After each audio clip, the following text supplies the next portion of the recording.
கவனிக்க வேண்டிய விஷயம் அந்த ஜான் டுட்டர் விஷயத்துல ஆதவ் எந்தெந்த அமைச்சர்கள் இருக்காரு விளையாட்டுத்துறை மட்டும் அவன் ஃபோக்கஸ் பண்ற மாதிரி காமிப்பாங்க. அவர் முக்கியமா பிடிச்சிருக்கிறது ஒண்ணு அதிக டெண்டர் கிடைக்கக்கூடிய நெடுஞ்சாலைத்துறை. அந்த நெடுஞ்சாலைத்துறை ஒண்ணு வச்சிருக்காரு கையில. அது தெரியுமா? இங்க தமிழ்நாட்டுல மைனர் இல்ல ஸ்மால் மைனர் ஹார்பர் இல்ல ஹார்பர் அதாவது துறைமுகங்கள், அதாவது மாநில அரசு கீழ துறைமுகங்கள் இருக்குது. 17 துறைமுகங்கள் தமிழ்நாட்டுடைய ஸ்டேட் கவர்மெண்டோட கண்ட்ரோல் வருது. இந்த 17 துறைமுகம் வச்சிருக்க எவனோ அவன் கடத்தல உச்சத்துல இருக்கான்.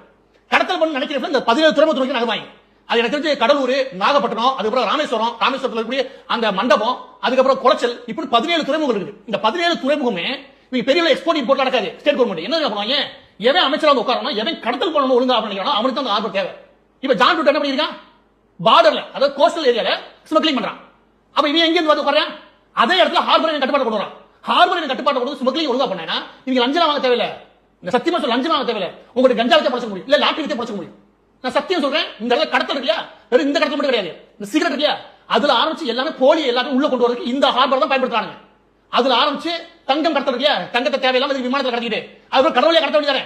இந்த விஷயம் தப்பு பண்ண மாட்டான், தப்பு பண்ணவும் விட மாட்டான்.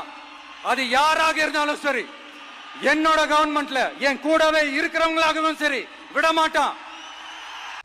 அது என்னமா கொஞ்சம் கூட வெக்கப்படாம பேசிட்டேன்.